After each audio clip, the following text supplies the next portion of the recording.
frente oriental, circulaban historias en las frías trincheras sobre un grupo que jamás se rindió. Lucharon con cuchillos y manos desnudas al quedarse sin balas, enviando cadáveres rusos de vuelta al otro lado de las líneas. Con orejas mutiladas y narices cortadas, nunca hubo muchos de estos hombres en su mejor momento.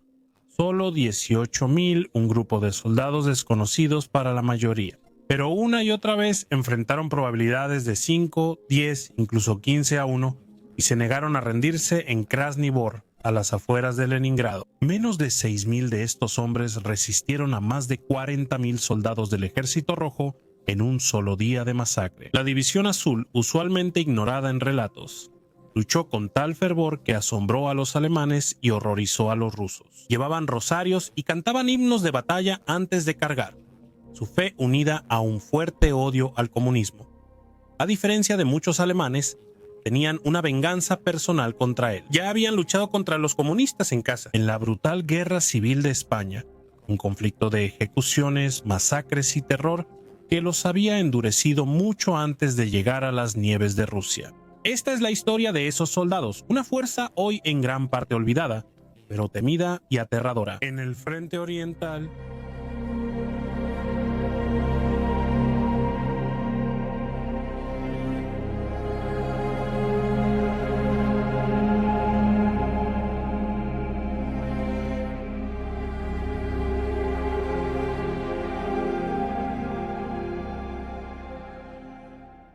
el general Muñoz Grandés elogiaba a sus hombres con palabras emotivas. Declaró: el enemigo es duro, el invierno ruso más, pero mis soldados son los más duros. Aún así, son el orgullo de España. Confíen en Dios y ataquen. Como los españoles en el frente oriental, las unidades españolas rara vez se rendían. Luchaban hasta la última bala, muriendo a menudo con sus armas todavía en la mano. Su determinación recordaba a los observadores al ejército japonés en el Pacífico, donde la derrota significaba la muerte en lugar de la captura. Lo que hacía que los españoles fueran realmente temidos era su ferocidad.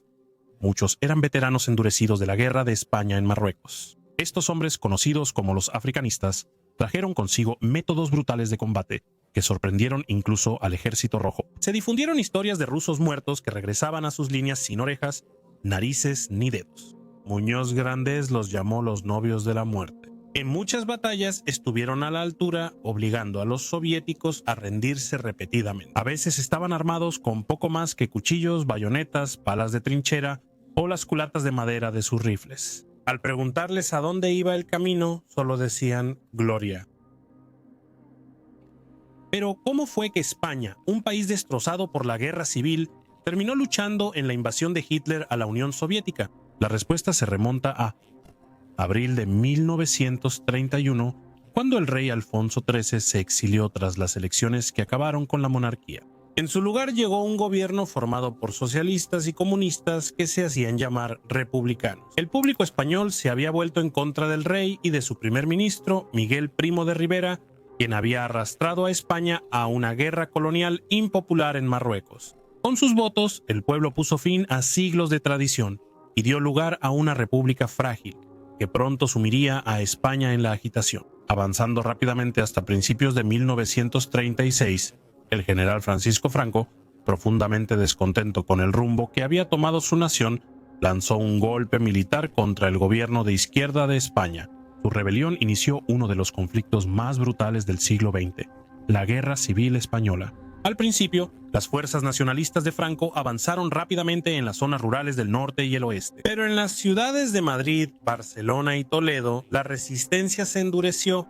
La lucha callejera volvió los centros urbanos de España en campos de batalla. Franco, desesperado por inclinar la balanza, apeló directamente a Adolf Hitler en Alemania y a Benito Mussolini en Italia. Ambos dictadores vieron una oportunidad. Si España caía bajo su influencia, el fascismo dominaría casi todo el Mediterráneo. Acordaron intervenir. Desde Berlín llegaron escuadrones de aviones, artillería y tanques. En agosto de 1937, los alemanes crearon formalmente la Legión Cóndor, fuerza aérea y terrestre dirigida por el general Hugo Sperl. Apoyados por un pequeño destacamento blindado, dirigido por Wilhelm von Thoma, la Legión contaba con 19,000 hombres con más de 100 bombarderos y cazas. Italia contribuyó aún más. Mussolini envió la Aviazione Legionaria, una fuerza aérea de más de 700 aviones y 6.000 efectivos, junto con el Corpo Truppo Volontari, el cuerpo de tropas voluntarias. En total, 78.500 hombres. Hitler, ansioso por probar el futuro de la guerra moderna, les dio a sus comandantes libertad para experimentar con el terror desde los cielos. El 26 de abril de 1937, bombarderos alemanes destruyeron Guernica, convirtiéndola en símbolo del sufrimiento civil. En la guerra moderna, Alemania e Italia también enviaron armas y municiones. El gobierno republicano buscaba ayuda en el extranjero. La Unión Soviética envió aviones, tanques y asesores, presentando el conflicto español como parte de una lucha ideológica mayor. La guerra duró hasta marzo de 1939, cuando los nacionalistas de Franco triunfaron. 6 meses después, Alemania invadió Polonia y Europa estaba en guerra. Hitler cobró su deuda exigiendo que Franco se uniera a la causa del Eje, pero España, aún agotada y arruinada tras años de guerra civil, no estaba en condiciones de volver a luchar. Franco se negó. Cuando Hitler invadió la Unión Soviética en 1941, la actitud de Franco empezó a cambiar.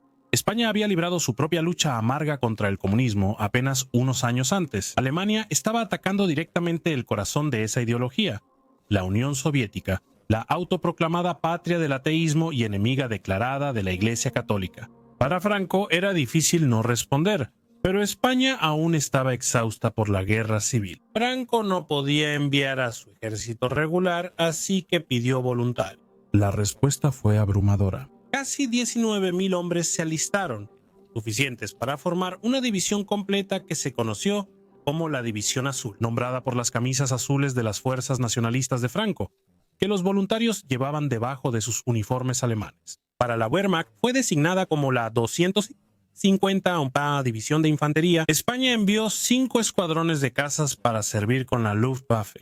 El hombre elegido para comandar esta nueva fuerza fue el general Agustín Muñoz Grandes, un soldado nacido en Madrid con una reputación formidable. Ya se había probado en la Guerra Civil Española, liderando legionarios a la victoria en la Batalla de Málaga en 1937. ¿Quién era este hombre que después sería capitán general de España? Para quienes sirvieron bajo su mando, Muñoz Grandes era más que solo un comandante. Un voluntario inglés que había luchado en España lo describió como un soldado magnífico y, por cierto, un hombre de gran carisma. La inteligencia británica lo consideraba uno de los generales más decididos de España. Había nacido en 1896 en el barrio obrero de Carabanchel Bajo, en las afueras de Madrid. Después de graduarse de la Academia de Infantería en Toledo en 1913, se ofreció como voluntario para servir en Marruecos. Allí ascendió rápido, comandando unidades nativas llamadas regulares y formando su propio destacamento de élite, la Jarca, que llevaba su nombre. En 1931, al convertirse España en república, Muñoz Grandes fue nombrado comandante de la nueva Guardia de Asalto, una fuerza policial paramilitar creada para equilibrar la influencia de la Guardia Civil. Pero la política estaba cambiando después de que el Frente Popular, una coalición de partidos de izquierda, ganara las elecciones de 1936 y fue destituido de su cargo. El 18 de julio, cuando inició el levantamiento de Franco, Muñoz Grandes estaba atrapado en el hostil Madrid. Por poco escapa de la muerte a manos de las milicias de izquierda, sobreviviendo solo gracias a guardias de asalto simpatizantes e incluso a la intervención del general republicano Vicente Rojo. Fue arrestado y encarcelado, pero logró escapar y cruzar a las líneas nacionalistas de Franco. Durante la Guerra Civil, comandó un cuerpo nacionalista y luego fue secretario general de la Falange en el primer gobierno de Franco. El movimiento político fascista de España, la Falange, tenía como color el azul, un símbolo que perduró en el nombre de la División Azul. Al terminar la guerra, Muñoz Grandes había sido herido 9 veces y era reconocido en toda la España nacionalista como uno de los soldados más valientes y audaces. Sin embargo, no estaba exento de rivales. El principal de ellos era Ramón Serrano Suñer, cuñado de Franco y ministro de Asuntos Exteriores de España. Fue Ramón Serrano Suñer quien, el 22 de junio de 1941, el mismo día en que Hitler invadió la Unión Soviética, ofreció al Führer una división de voluntarios españoles para el Frente Oriental. Hitler esperaba que España se uniera al Eje, declarando abiertamente la guerra a Gran Bretaña y ayudando a tomar Gibraltar, pero Franco se negó. La oferta de una división de voluntarios fue aceptada. En su lugar, se consolidó un vínculo entre los dos regímenes fascistas y se envió a la División Azul de España al torbellino del Frente Ruso. La División Azul era una fuerza híbrida que reunía elementos del ejército regular de España y de las milicias falangistas. En su primera formación contaba con 18.000 hombres, tanto oficiales como soldados, todos ellos voluntarios. Durante la guerra, más de 40.000 españoles sirvieron en sus filas, formando el mayor contingente extranjero bajo la bandera alemana. En el Frente Oriental, la elección de Franco de poner al general Muñoz Grandes como comandante fue tanto militar como política. Al enviarlo al este, Franco eliminó un rival nacional peligroso. Serrano Suñer, cuñado y rival político de Franco, coincidió. La División Azul combatiría el comunismo fuera y reduciría tensiones internas. Entre los voluntarios, un eslogan se difundió rápidamente: les devolvemos la visita a los rusos. Sus uniformes reflejaban la mezcla de facciones políticas de España. Los falangistas con camisas azules y los carlistas con boinas rojas marchaban juntos. Los veteranos de la Legión extranjera vestían pantalones caqui, mientras los guripas usaban pesadas botas negras. Los oficiales vestían boinas rojas, túnicas caqui con cinturones de arnés azul y altas botas negras de montar. Pero fue la abrumadora presencia del color azul lo que le dio a la división su nombre perdurable, la División Azul. La división se fundó oficialmente el 4 de julio de 1941, poco después del inicio de la invasión a la Unión Soviética. Ese día los hombres cantaron el himno falangista Cara al Sol y gritaron su otro sombrío eslogan: Novios de la Muerte. El 13 de julio, solo 3 semanas después de que comenzara la guerra en el este, Madrid salió a animar su partida. 19 trenes transportaron a casi 18.000 soldados hacia Alemania, mientras que Muñoz Grandes él mismo voló por adelantado a bordo de un avión Lufthansa Focke-Wulf Cóndor a finales de julio. Los españoles se reunieron el 31 en el campo de entrenamiento de Grafenburg, Baviera, bajo un cielo gris. Toda la división permaneció formada en filas solemnes para una ceremonia que los unió irrevocablemente al Reich de Hitler. Primero se celebró una misa católica, un recordatorio de su identidad española. Luego vino el juramento. Muñoz Grandes desenvainó su espada mientras un oficial hablaba. Juran ante Dios y por su honor como españoles, obediencia total al comandante supremo Adolf Hitler en la lucha contra el comunismo. Juran luchar como valientes soldados, listos en cualquier momento para sacrificar sus vidas. En cumplimiento de este juramento, con el brazo derecho levantado en el saludo fascista, los soldados respondieron al unísono con fuerza.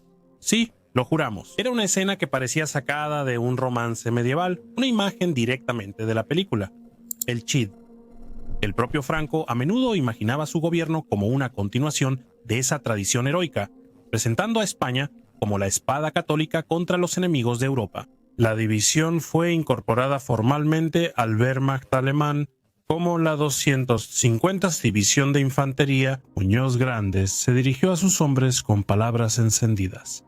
Voluntarios españoles, soldados de honor de mi patria, ante las banderas de Alemania y España, han jurado morir antes de permitir que el bolchevismo continúe su labor de odio y destrucción. Ustedes solo desean destruir a este monstruo en su propia guarida. Dígale al Führer que estamos listos y, a sus órdenes, dígale que mi pueblo cumple lo que jura. No fue una promesa vacía. Los españoles lucharían con tal ferocidad que el propio Hitler le dijo después a Muñoz Grandes que la División Azul era la única raza latina viril igual a las mejores divisiones alemanas. Fue un insulto deliberado a las tropas italianas de Mussolini, cuyo desempeño en el Frente Oriental dejó mucho que desear. En otoño de 1941, los españoles ya estaban en Rusia. Planeados para atacar Moscú con el grupo de ejércitos centro, fueron enviados al norte para unirse al grupo de ejércitos norte en la batalla por Leningrado. Allí, mientras el ejército alemán apretaba su control sobre la ciudad hambrienta, la División Azul entraría en uno de los teatros más brutales de toda la guerra.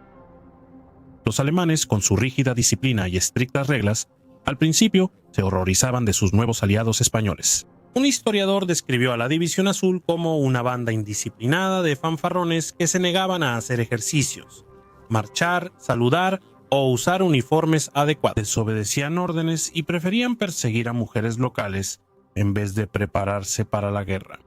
Se dice que el mariscal de campo Hans Günther von Kluger, al observar sus payasadas con consternación, preguntó: ¿son soldados o gitanos? Los españoles apenas ocultaron su actitud. No habían venido a Rusia para servir a Alemania, habían venido para destruir el comunismo, su viejo enemigo de la Guerra Civil Española. Sin embargo, al llegar al frente, los gurupas, soldados españoles comunes, se transformaron. Bajo el mando del general Muñoz Grandes, demostraron ser el tipo de hombres que admiraba Hitler. Brutales, intrépidos y completamente sin miedo a la muerte, declaró Muñoz Grandes. Nos recuperaremos en la línea, mis soldados lucharán hasta morir. En la batalla, los españoles a menudo gritaban su sombrío grito: ¡viva la muerte, larga vida a la muerte! Para octubre de 1941, la División Azul estaba defendiendo un tramo de 30 millas del frente a lo largo del río Volkhov, entre el lago Ládoga y el lago Ilmen, al sur de Leningrado. El 12 de octubre lanzaron su primer gran ataque, asaltando defensas soviéticas y logrando una victoria rápida. 2 días después avanzaron al sur, hacia Dubrovka, a 100 millas al suroeste de Moscú. La ciudad cayó, pero durante 3 semanas los españoles resistieron furiosos contraataques soviéticos, consolidando su reputación como combatientes duros en la tierra amarga entre Moscú y Leningrado. La División Azul se ganó el respeto de sus camaradas alemanes y el temor del Ejército Rojo. Un general alemán comentó que los españoles peleaban como si los rusos les hubieran robado a sus esposas. 1942 comenzó con combates salvajes en condiciones heladas. El 21 de enero, un batallón de 800 hombres de la División Azul fue casi aniquilado en un asalto soviético. Solo 42 hombres sobrevivieron. Al mes siguiente, la división casi fue destruida otra vez cuando el Ejército Rojo intentó dividir la línea del eje en una tormenta de nieve. La salvación llegó solo cuando un contraataque desesperado de tropas alemanas, valonas y letonas rompió el asalto soviético. Mientras los rusos se iban, los españoles se burlaron de ellos gritando: otro toro, manden otro toro. Con raciones escasas y pocos suministros, los guripas a menudo despojaban a los muertos de su ropa de invierno y arrancaban los rifles congelados de las manos soviéticas para continuar la lucha. Los españoles en el aire también dejaron su huella. 22 pilotos que volaban con la Luftwaffe destruyeron 156 aviones soviéticos en combate. La ferocidad de la División Azul no pasó desapercibida. El 26 de abril de 1942, Adolf Hitler se dirigió al Parlamento alemán en Berlín y declaró: los españoles han hecho todo lo que pedimos de nuestros propios soldados. Ellos y su general Muñoz Grandes entienden el significado de la lealtad y el valor hasta la muerte. Como recompensa, Hitler entregó personalmente a Muñoz Grandes la Cruz de Caballero de la Cruz de Hierro con hojas de roble, uno de los más altos honores de Alemania. Cuando llegó el deshielo de primavera, los alemanes lanzaron nuevas ofensivas. La División Azul, muy diezmada pero aún no derrotada, fue enviada nuevamente al combate. En Bolshoye-Chamochet, al este del río Karesti, lucharon con férrea determinación. En el cercano Maloye-Chamochet, capturaron o mataron a más de 5.000 soldados soviéticos y solo perdieron 274 propios. Fue una demostración asombrosa de ferocidad, consolidando su reputación como una de las unidades de voluntarios extranjeros más feroces de la Wehrmacht. En 1942, la División Azul ya había pagado un alto precio en sangre y congelación. El general Muñoz Grandes, su comandante, fue llamado a España y sustituido por el general Emilio Esteban Infantes, quien también recibiría la Cruz de Caballero. El 5 de octubre de 1943, Esteban Infantes planeó una segunda división española para el Frente Oriental, pero nunca se concretó. Franco, siempre un sobreviviente político, estaba recalculando silenciosamente su posición. Las derrotas de Alemania en Stalingrado y Kursk dejaron claro que la marea del eje estaba cambiando. Franco empezó a distanciarse de Berlín. En septiembre de 1942 destituyó a su cuñado Ramón Serrano Suñer, el fervientemente pro-alemán ministro de Asuntos Exteriores, y lo reemplazó con un general pro-aliado, una señal para Londres y Washington de que España se estaba inclinando hacia la neutralidad oficial. Muñoz Grandes fue recibido como héroe nacional al regresar a Madrid el 24 de mayo de 1942. Franco lo ascendió a teniente general del ejército español, lo colmó de honores falangistas y permitió desfiles en su nombre. Pero el caudillo sabía que este general condecorado se volvía peligrosamente popular. Tanto Berlín como Muñoz Grandes se imaginaban a él como el sucesor de Franco, quizás incluso como su reemplazo. Había planes concretos para el caso de que España entrara en la guerra. Del lado del eje, Muñoz Grandes iba a ocupar el puesto de ministro del Interior, una posición comparable al papel de Heinrich Himmler en la Alemania nazi. La inteligencia alemana incluso lo veía como la pieza clave de una posible junta militar que derrocaría a Franco, forzaría a España a unirse al eje y solicitaría armas alemanas a cambio. Para neutralizar la amenaza, Franco le ofreció elegir entre un puesto en el gabinete en Madrid o la embajada en Berlín. Muñoz Grandes se negó, sin estar dispuesto a convertirse en un peón ni de los reaccionarios de Franco ni de los estrategas de Hitler. Mientras tanto, la División Azul recibió la orden oficial de regresar a casa, pero miles de incondicionales se negaron a abandonar el frente oriental. Reforzados por nuevos reemplazos, formaron una unidad más pequeña de 3.000 hombres, la Legión Azul, bajo el mando de Miguel Esquer. Estos hombres renunciaron a su ciudadanía española para seguir luchando con sus camaradas alemanes. Al volver a España, Muñoz Grandes disfrutaba los honores. Recibió el más alto galardón que la Falange podía otorgar, pero detrás de los aplausos se escondía la sospecha. Un general con su popularidad, valentía y experiencia en el campo de batalla bien podría reunir al ejército contra Franco. El caudillo, astuto como siempre, lo mantuvo cerca y bajo cuidadosa vigilancia. En verano de 1942, los voluntarios españoles seguían firmes en la guerra. La Legión Azul, ahora reorganizada, fue enviada al norte para reforzar el cerco en torno a Leningrado. Se posicionaron en el flanco sureste de la ciudad, cerca de Pushkin y el río Asura, vigilando la carretera Moscú-Leningrado.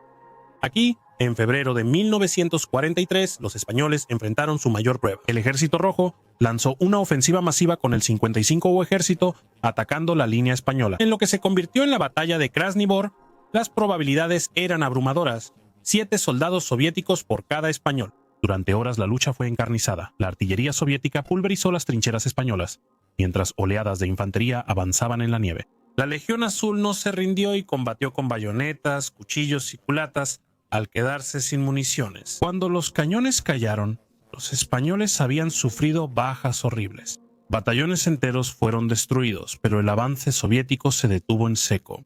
El sitio de Leningrado se prolongaría por otro año. Para reconstruir la formación diezmada, Franco autorizó refuerzos. Durante el verano de 1943, nuevos voluntarios y reclutas forzados cruzaron Europa, pero la división nunca se recuperó totalmente. Al reducirse sus números, los alemanes integraron compañías españolas en sus unidades, generalmente en formaciones de élite de las Waffen-SS. Los españoles lucharon junto a la división Panzergrenadier Nordland y con la brigada de asalto Valonia de León de Grell. Otros fueron lanzados a las desesperadas acciones de retaguardia durante la retirada alemana a través de Rusia. En 1943 y 1944, su servicio se amplió más. Los veteranos españoles fueron utilizados para aplastar los movimientos de resistencia antialemanes en Yugoslavia, en la región de Bucovina en Rumania y en la Francia ocupada. Algunos luego marcharon al oeste para luchar en la última prueba puesta de Hitler, la ofensiva de las Ardenas en diciembre de 1944. Pero la presión política sobre Franco aumentaba. El 20 de agosto de 1943, el embajador británico en Madrid, Sir Samuel Hoare, se reunió con Franco y Muñoz Grandes. Directamente exigió que España retirara sus tropas de Rusia. Franco, cauteloso y pragmático, sabía que los vientos de la guerra estaban cambiando. 6 semanas después, el 1 de octubre, Franco declaró formalmente la neutralidad de España en el conflicto europeo. La Legión Azul, herida y dispersa en el frente, sería retirada. Sin embargo, muchos españoles eligieron quedarse, continuando la lucha bajo el mando alemán hasta el colapso mismo del Reich. Para finales de 1943, la Legión Azul enfrentaba sus días más oscuros. En diciembre, los alemanes ordenaron que fueran a la línea en Kostovo, un frente de 6,5 millas increíblemente delgado. Los legionarios estaban tan separados entre sí que 2 tanques podían haber pasado uno al lado del otro entre cada hombre. El día de Navidad, el Ejército Rojo atacó y oleadas de infantería soviética avanzaron por la nieve. Los españoles contraatacaron con ferocidad, resistiendo por días y semanas. Aunque sus camaradas caían y estaban rodeados, los gurupas no se rindieron. Los altavoces soviéticos decían: maten a sus oficiales y únanse, pero los españoles no traicionaron a sus líderes. En cambio, cuando se vieron obligados a retirarse, se aseguraron de que el último camión que saliera llevara las cruces de madera de sus cementerios de campaña, para que las tumbas de sus muertos no fueran profanadas por manos soviéticas. Finalmente, durante una ventisca llegó la orden de retirada. El 7 de enero de 1944, los sobrevivientes llegaron a Estonia medio congelados y exhaustos, donde debieron vigilar la costa báltica. Para el 20 de febrero, incluso Hitler tuvo que admitir que su calvario había terminado. Informó a Franco que la Legión Azul cumplió su deber y sería enviada de regreso. El 6 de marzo los hombres se reunieron para despedirse. Un oficial con voz triste dijo: «Es un momento amargo. La Legión debe regresar a España, regresar a casa con orgullo. Han cumplido con su deber hoy. Marchan con los cañones de los fusiles hacia abajo, como en una procesión fúnebre o en Semana Santa. ¡Viva la Legión, Franco!». A fines de abril de 1944, la mayoría de los sobrevivientes ya había regresado a España, aunque no todos. Cientos optaron por quedarse y renunciaron a su ciudadanía para luchar junto a los alemanes. Algunos acabaron su guerra en Berlín, entre escombros fuera del búnker de Hitler, luchando con las SS de Valonia y Norrland. Cuando el Ejército Rojo se acercaba, pocos sobrevivieron. Los sobrevivientes fueron llevados a campos soviéticos, donde muchos murieron. El legado de la División Azul fue tan sangriento como controvertido. Al final de la guerra, 22.000 españoles habían sido víctimas, 5.000 estaban muertos, 8.000 heridos y cientos más desaparecidos o prisioneros. Una década después, a mediados de los años 50, 300 sobrevivientes demacrados finalmente regresaron a España desde el cautiverio en Siberia. ¿Y qué pasó con su primer comandante, Agustín Muñoz Grandes? Franco siempre había temido su popularidad. Después de regresar de Rusia, Muñoz Grandes buscó limpiar a España de las intrigas falangistas de hombres como Serrano, Zuna e incluso del propio Franco. Pero de nuevo, el Cordillo neutralizó a su rival integrándolo al régimen. En 1953, Franco designó a Muñoz Grandes como su enviado en Washington. Allí, el general español pactó con su antiguo rival, ahora presidente Dwight Eisenhower, permitiendo bases aéreas estadounidenses en España. Fue un punto clave que facilitó la reintegración gradual de Franco al bloque occidental tras su prolongado vínculo con el fascismo. Muñoz Grandes se retiró del ejército en 1966 a los 70 años, aún como jefe del Estado Mayor. 2 años antes había sido ascendido al puesto de vicepresidente de España, pero Franco lo destituyó abruptamente en julio de 1967. 3 años después, el 12 de julio de 1970, Agustín Muñoz Grandes falleció a la edad de 74 años. El propio Franco lo siguió a la tumba. 5 años después, el 20 de noviembre de 1975. La historia no acabó ahí. En febrero de 2015, un grupo de radicales antifascistas atacó la tumba de Muñoz Grandes en Madrid, destrozándola con furia. Más de 70 años después de que liderara a la División Azul hacia el este, en las nieves de Rusia, su memoria seguía siendo tan divisiva y controvertida como la causa por la que una vez luchó. Ninguna batalla de la División Azul fue tan feroz como Krasnivor. Incluso antes de ese enfrentamiento fatídico, las unidades españolas ya habían sido llevadas al límite. El segundo batallón, al que se le ordenó defender el pueblo de Pozolok, fue aniquilado casi hasta el último hombre. Se necesitaron 20 camiones para llevar al batallón al frente cuando fue relevado. Después de casi una semana bajo un bombardeo soviético implacable, solo el teniente Francisco Soriano, 7 sargentos y 20 soldados quedaron con vida. Uno que nunca regresó fue el capitán Salvador Masip. Herido primero en el ojo izquierdo, su sangre se congelaba mientras corría por su mejilla y luego en la pierna. Se negó a ser evacuado, arrastrándose por las trincheras. Dirigió el fuego de ametralladoras contra los rusos que avanzaban hasta que ya no pudo continuar. En sus últimos momentos, Masip se incorporó, lanzó su última granada y fue abatido. Se le concedió póstumamente la Cruz Laureada de San Fernando, la condecoración más alta de España por valor, equivalente a la Cruz Victoria Británica o la Medalla de Honor estadounidense. Luego vino Krasnivor, a 20 millas al este de Leningrado. La víspera del asalto, un oficial español dijo a sus hombres: «Mañana los toros correrán». A las 6:45 am la tormenta rompió las trincheras españolas, destruidas por un gran bombardeo soviético, artillería, morteros y más de 800 cohetes Katyushas. El diario de guerra oficial de Leningrado registró que los españoles se sorprendieron por una ráfaga de explosiones. Los sobrevivientes recordaron que el suelo fue destrozado, la nieve se evaporó por el calor y la tierra quedó como un paisaje lunar lleno de cráteres. Un soldado lo llamó un infierno absoluto. Luego vinieron los tanques. Casi 100 de ellos, seguidos por miles de infantes soviéticos, irrumpieron en la línea española.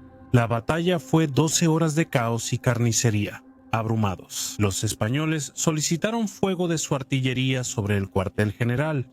Oficinistas y oficiales tomaron rifles, cantaron cara al sol y cargaron contra el enemigo. Todos y cada uno de ellos murieron. Tanques rusos destruyeron el hospital de campaña claramente señalado y dispararon a ambulancias en fuga hasta que españoles desesperados los ahuyentaron con cócteles Molotov. El sacrificio marcó el día. El cabo Antonio Ponte destruyó un tanque soviético con una granada y murió en la explosión. El capitán Manuel Ruiz de Huidrobo rechazó visitar a su esposa e hijo recién nacido y decidió quedarse con sus hombres. Murió vaciando su pistola contra los rusos que inundaban su trinchera. A ambos se les otorgó la Cruz Laureada de San Fernando. Finalmente, los restos de la División Azul recibieron la orden de retirarse y formar una nueva línea defensiva al sur. Resistieron 5 días más ante ataques repetidos. Pero el 10 de febrero de 1943, conocido como el Miércoles Negro, ya había cobrado su precio. De los 5.600 españoles que entraron en batalla, 3.645 murieron o resultaron heridos. El 75% de la división se había perdido en un solo día de matanza. La historia de la División Azul no solo se escribió en las nieves de Rusia, sino también en las oficinas llenas de humo de Berlín y Madrid. Mientras los guripas sangraban en las trincheras, 5 escuadrones de cazas españoles surcaban los cielos pilotando Messerschmitt 109 y Focke-Wulf 190. Derribaron 156 aviones soviéticos, perdiendo a 21 pilotos muertos y 1 capturado. Mientras tanto, la intriga política crecía tras las líneas. El general Muñoz Grandes se volvió más audaz y le dijo a Hitler que quería reemplazar a Franco y liderar España. «Estoy dispuesto a arriesgarlo todo, incluso a mí mismo, por la amistad con Alemania», declaró. «Mi motivación es el odio hacia Gran Bretaña, que ha oprimido a mi país por siglos». Hitler, ansioso por fortalecer el vínculo de España con el Reich, lo animó en Madrid. El agregado militar alemán consultó a otro general sobre un posible golpe de Estado. Ribbentrop, ministro de Asuntos Exteriores alemán, dio uno de sus planes descabellados para bombardear Madrid y derrocar a Franco. Los aliados, por su parte, aumentaron la presión. Diplomáticos británicos y estadounidenses exigieron a Franco detener el comercio con Alemania y retirar tropas españolas de Rusia. Los estadounidenses advirtieron directamente qué sucedería si la Unión Soviética declara la guerra a España. Rusia es aliada de Gran Bretaña y de Estados Unidos. Los desembarcos aliados en el norte de África volvieron reales esas amenazas. Franco actuó rápido al notar el peligro. Despidió a su cuñado pronazi, Serrano Suñer, y purgó a otros simpatizantes del eje de su régimen. Muñoz Grandes fue retirado del frente, colmado de honores a su regreso, ascendido y luego discretamente apartado, junto con sus ambiciones. Ya neutralizado de manera segura, el 25 de septiembre de 1943, Franco finalmente ordenó la retirada de la División Azul. Una semana después, reafirmó la neutralidad española. A diferencia de su partida triunfal 2 años antes, el regreso fue discreto. No hubo desfiles ni multitudes vitoreando. Franco, siempre cauteloso, no quería provocar a Hitler llamando la atención sobre la retirada. Para entonces, el costo fue abrumador. De los 47.000 españoles que sirvieron en la División Azul, casi la mitad, 22.000 hombres fueron bajas, 5.000 murieron, 8.000 resultaron heridos y el resto estaban desaparecidos o prisioneros. Sin embargo, un año después, Franco minimizó todo el asunto. Hablando con un periodista estadounidense, insistió en que enviar la División Azul al este no tenía ninguna intención de conquista ni pasión contra ningún país. Cuando esto amenazó las relaciones de España con los aliados, afirmó que se tomaron medidas para traer a los voluntarios de regreso a casa. No todos regresaron, poco más de 2,000 incondicionales se quedaron, formando la Legión Azul. Lucharon hasta el 21 de marzo de 1944, cuando incluso Hitler admitió la inutilidad de su sacrificio, y aún así los llamó de vuelta. Otros, alrededor de 250 españoles, fueron más allá y se unieron a las Waffen-SS. Lucharon en Berlín durante las horas finales del Reich, junto a las tropas de Nordland, las SS y los balones en las ruinas de la Cancillería. Miguel Esquera, ex capitán de la División Azul y coronel de las SS, fue capturado pero logró escapar a España. El destino de aquellos menos afortunados fue sombrío. Más de 300 españoles, en su mayoría capturados en Krasnivor, fueron enviados a campos de prisioneros soviéticos desde Odessa hasta Siberia. 94 murieron en cautiverio. El resto soportó más de una década tras el alambre de púas antes de ser liberados en abril de 1954. Tuvieron más suerte que los casi 5,000 camaradas que desafiaron a la muerte en el frente oriental y perdieron. La División Azul casi siempre estuvo en desventaja numérica desde su llegada al frente. A fines de 1941, les ordenaron defender líneas que exigían el triple de personal. En sectores como la línea Volkov, enfrentaron regimientos soviéticos con 3 veces más fuerza y el doble de artillería. Un fusilero español del 263 regimiento recordó que pasaron 11 días sin comida caliente, sobreviviendo con latas y pan congelados, mientras defendían una trinchera a menos 30 grados Celsius. Dijo que perdieron a 3 hombres por congelación, por cada uno que cayó por disparos esa semana, pero ninguno desertó. Remendaban botas con tela, ataban rosarios a los fusiles y resistieron incluso en la retirada. Su moral rara vez se vino abajo. No luchaban por Berlín ni por Hitler, luchaban según ellos contra el mismo enemigo comunista al que se habían enfrentado en las ruinas de Madrid, Zaragoza y Toledo. Para ellos, Rusia no era una guerra ajena, sino el pendiente de 1936. Un joven falangista del 651 Regimiento de Artillería escribió hasta su familia en marzo de 1943 tras sobrevivir a Krasnivor. Estuvo enterrado vivo en un refugio derrumbado por 4 horas hasta que lo rescataron sus compañeros. Lo primero que hizo fue limpiar su crucifijo y recargar su rifle. Escribió: "Vi los tanques pasar sobre nosotros como lobo. Pensé en mi madre y después en Dios". Él regresó a la línea esa noche. En Krasnivor, 5,608 españoles se enfrentaron a más de 44,000 soldados soviéticos. Los soviéticos trajeron 100 tanques, 800 cañones y oleada tras oleada de infantería.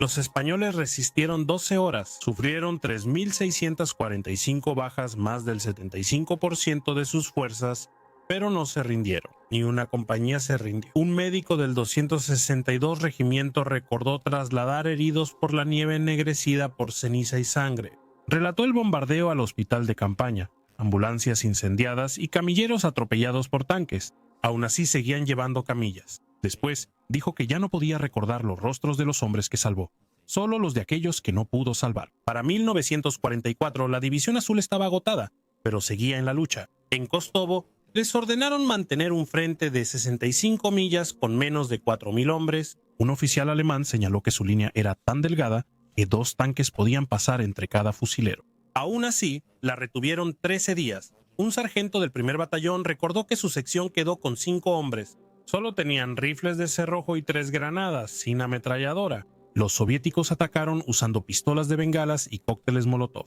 Después de la pelea, dijo que lloró no por miedo, sino porque él seguía vivo y los demás no. Sepultaron a los muertos en silencio y avanzaron con sus rifles a la siguiente trinchera. La división perdió más de 22,000 hombres, 5,000 muertos, 8,000 heridos y cientos capturados, pero la moral seguía siendo fanática e irracional. Lucharon no porque creyeran en la victoria, sino porque creían en el sacrificio, escribió un capellán que estuvo con la división después de su regreso.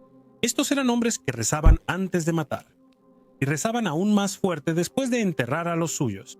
Recordaba que cantaban himnos en los búnkeres antes del asalto, con rosarios en las manos como nudillos de acero. Cuando llegó la orden de retirarse en 1944, muchos se negaron a irse. Miles se ofrecieron como voluntarios y formaron la pequeña Legión Azul, renunciando a la ciudadanía española para seguir luchando. Algunos morirían en Estonia, otros en Yugoslavia y pocos pelearían en Berlín en 1945 durante el colapso final. Uno de ellos, Miguel Ezquerra, escribió después: "Fuimos los últimos cruzados. Fue una locura, sí, pero al final fue nuestra locura. La División Azul nunca cambió la guerra. Dejaron un rastro de sangre, trincheras congeladas y una reputación forjada no por victorias, sino por su firmeza. Superados en número y armas, pero sin rendirse. No eran los más fuertes ni los mejor equipados, pero luchaban como si ya estuvieran muertos, lo que los volvía peligrosos". Y este es el final del video. Si encontraste esta historia tan impactante y fascinante como yo, no olvides darle like al video, dejar un comentario y suscribirte. Hay tantas unidades, hombres y momentos olvidados como este enterrados bajo la superficie de la historia, y aquí los desenterramos.